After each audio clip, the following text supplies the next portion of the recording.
Alright guys, in this video I'm going to go over the walkie-talkie, the two-way radio that is featured in Jurassic Park. It's a Motorola Saber radio, specifically a Saber 2 radio. This has been identified for a while now, but I'm just going to kind of go over the specifics of the Jurassic Park Saber radio. All Motorola Sabers and even Saber 2s were not created equally. Let me go over that real quick. Here's a replica that I did. Well, not replica.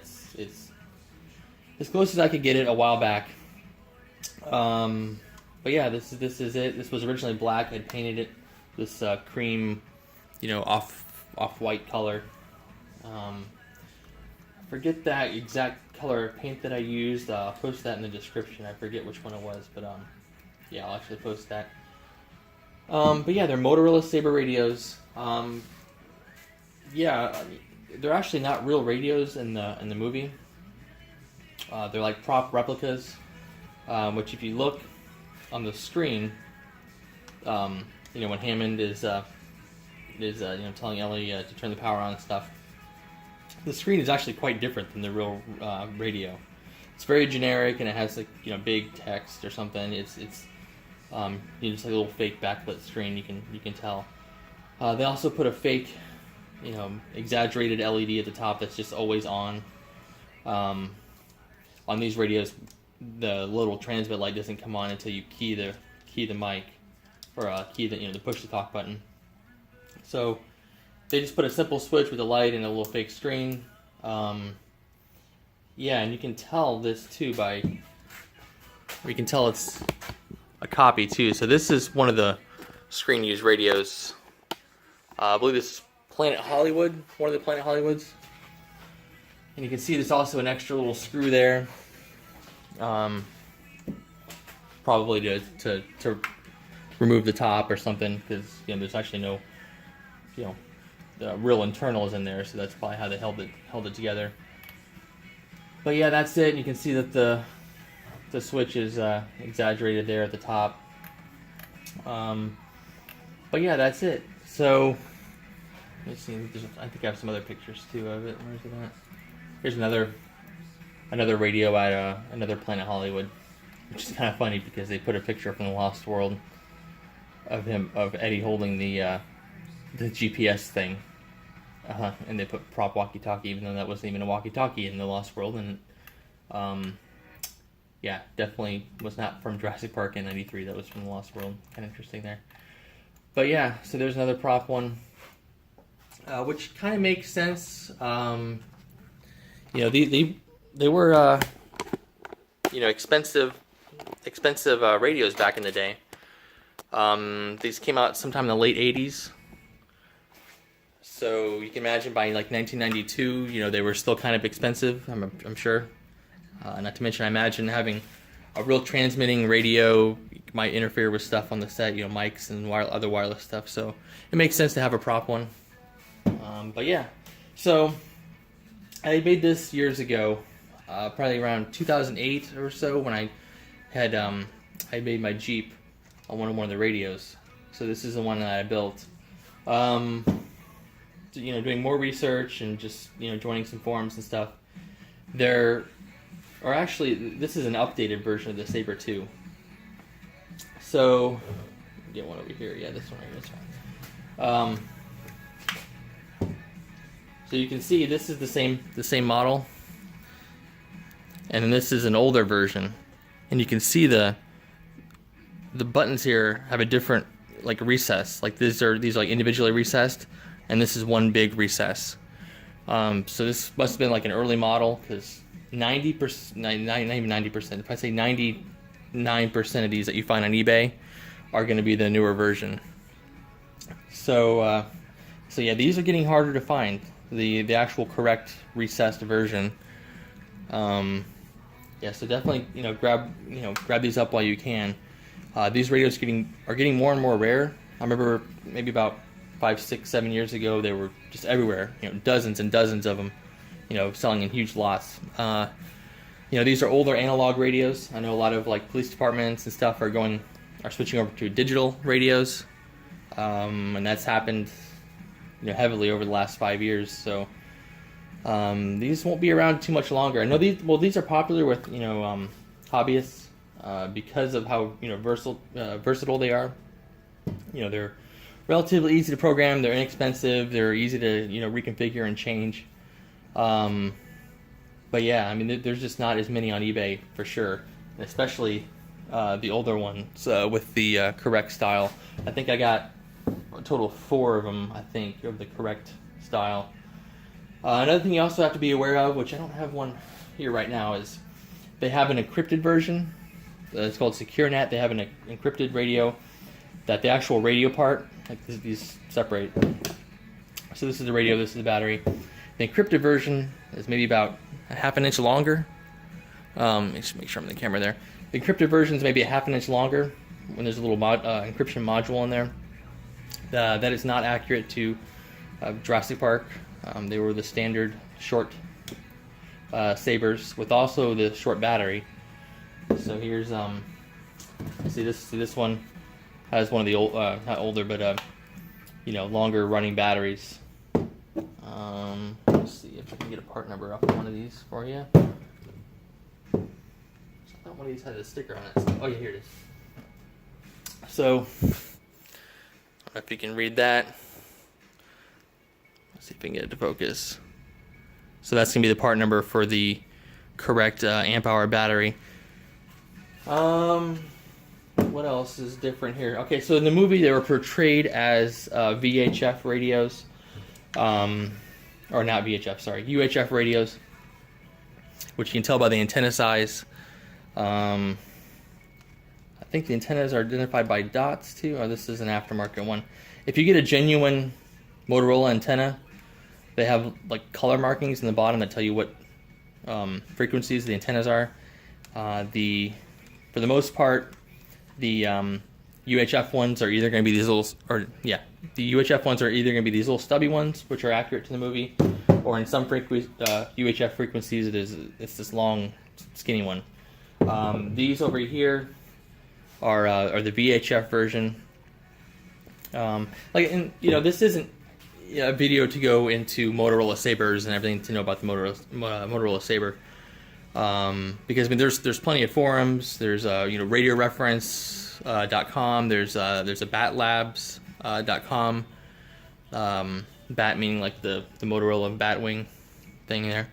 So I mean, you can research for hours and hours on the Motorola Saber. I'm just kind of specifically going for what you need for the Jurassic Park replica. So this is the Saber 2, which has the 3 buttons. This is a Saber 3, has the 3 buttons plus the keypad. And then there's also a Saber 1, which doesn't have any buttons.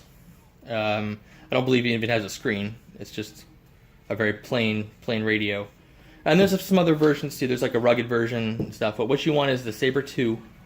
And if you can, try to find the one with the recessed buttons there. Well, the one big recess, I should say. Because these are getting quite rare, so definitely snatch these up if you can find them. What else should I go over here? Programming these things. Like I said, these are, a lot of these are going to be not military, but some of them maybe, but ex-police or fire department radios. When you get them, they might be in a weird band that's technically illegal to operate. So even though even if you buy it and you're keying it, you might be actually interfering with someone else. Maybe there's I'm right down the street from a university. Their radios might be on a similar frequency, something like that. Although most of the police departments around here, at least, have switched over to a digital system, but you still might interfere with somebody else because these are professional radios.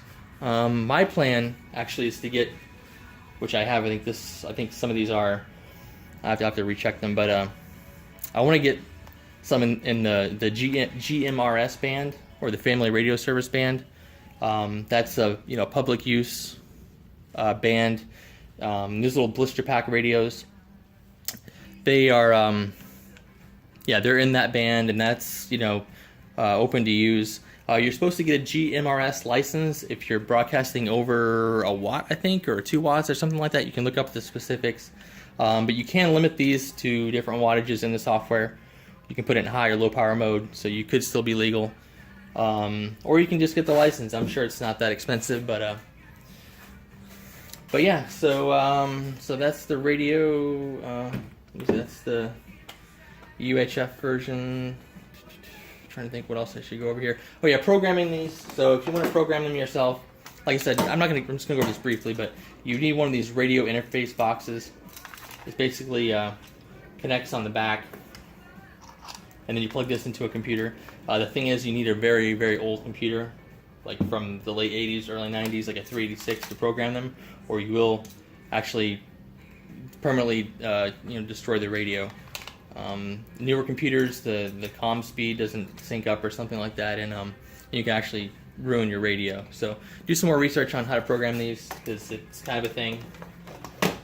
Let me see. So another thing too, which I just recently found, is the actual correct headset. So this is the let me see here. This is the correct headset. Which, let me pull up the shot from the movie. So that's the correct headset. Yeah, if you look closely, you can see they use the same headset for when Ellie is turning on the power in the bunker there. But you can see it's a very kind of specific radio there, or headset with this little silver part that's unmarked. Yeah, so they use the same radio for the the computer operators, Nedry, Arnold, stuff like that. Use the same radio or the same headset. But yeah, this was actually really hard to find, mainly because there's no markings, there's no brand. It just says like Japan on it. So if someone had one of these, they would not really necessarily know what it is. Yeah, so I figured it was probably Motorola, since the radios are Motorola. Which it turned out I found someone who was selling one of these who knew that it was a Motorola brand headset.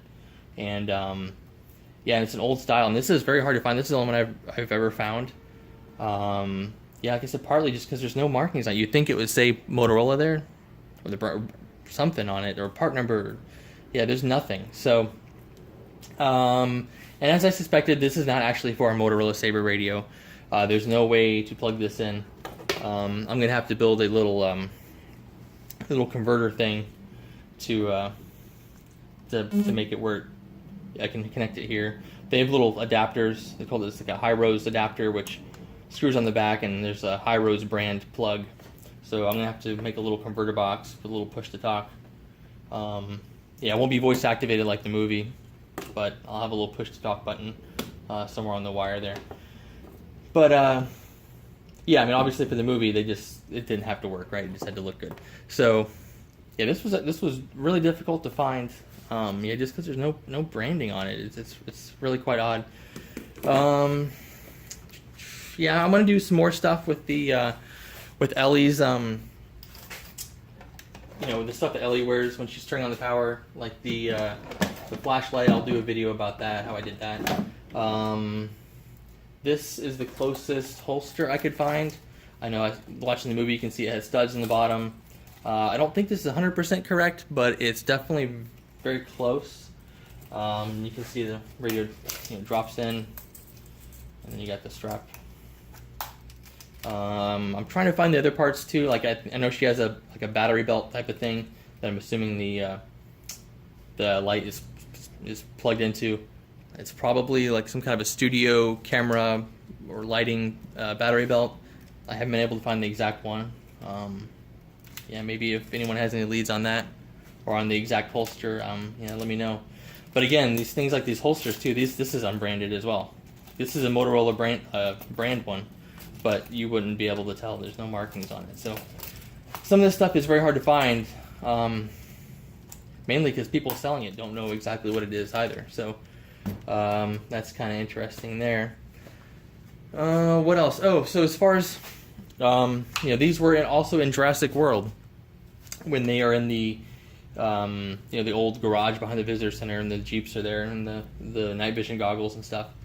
You can see a bunch of these in a gang charger, which, by the way, the gang charger in Jurassic Park, I think it might have been a fake or mock-up one, because I have not been able to find a Motorola Saber gang charger that looks like that. But for Jurassic World, they used the standard Motorola gang charger, which you can just do a Google search for that and find it pretty quick. But yeah, for Jurassic World, they couldn't find or didn't bother to find the exact radio, so they went with the standard Saber radio, the newer one with these rat buttons. These are called, I forget what it does, but they're RAT buttons, which that's another difference too. The older ones do not have those buttons there, so something to consider. But for Jurassic World, this is what they used. So it's funny, I made this prop, almost 10 years ago. And it wasn't canon to Jurassic Park then, but now because of Jurassic World, it became accurate to a movie prop. So kind of interesting. Yeah, I think that's it. If I missed anything, or you have any questions, just let me know. Yeah, like I said, this is not a video for all things Motorola Saber. Like I said, there's a huge radio enthusiast following that can have there's much more information on these out there, but this is just kind of specific to how they did it for Jurassic Park. Yeah, if you have any questions or anything, just leave a comment below, and thanks for watching. Alright guys, so a couple things I wanted to add real quick about the antennas. For one, so I was unable to find the correct height of antenna, even though it's UHF. They were still a little too tall. I don't know if it was just maybe an old version that they had made a mold of, or they shortened them for filming or what. But yeah, this is the correct frequency that I wanted, but it was still a little bit too tall. So what I did was, which you can see these are about the same. I actually cut the antenna down a little bit. I left the coil alone. Don't mess with the coil size, because that's very important for the frequency. But I noticed that there was a lot of extra plastic in here. So basically, I figured out that this little cap was just kind of glued on. So I used some pliers and kind of broke the glue loose and popped it off, and then hacked off the little bit of plastic that was a little bit too tall. They probably made this kind of universal for different size of coils, but yeah, so I was able to shorten it there. Another thing too is if you find one of these with this recessed housing, even if it's a VHF or something that you don't necessarily want, go ahead and buy it, because you can switch these housings out super easy. So yeah, all there is there's two screws at the bottom, which are captive, so they don't fall out or anything. It's a little security bit. It's like a split Phillips. If you don't have that particular bit, just take a flathead and put a notch in the middle of it, and you can actually do that. Unscrew it there, and then it just pops out. So really, this is the most important part, is the housing. I mean, you can find a lot of these the actual radio part pretty easily. And yeah, if it's a Saber 3, with these buttons on it or whatnot, you can put these in all the different housings. They all have the same pad and everything underneath, but they're very interchangeable. So if you find one that's not 100% the right frequency that you want, but it has the right housing, go ahead and buy it. And also, when you paint your housing, use Krylon Fusion spray paint for plastic, which is awesome paint. But just let it cure fully. Give it a week. This is almost 10 years old. This was thrown around in my Jeep when I had it, and it still looks very good. There's some on the edges and the bottom here. There's some of the paint's kind of failing, but for the most part, it's held up really well. Just make sure you let it cure. All right. Well, thanks for watching.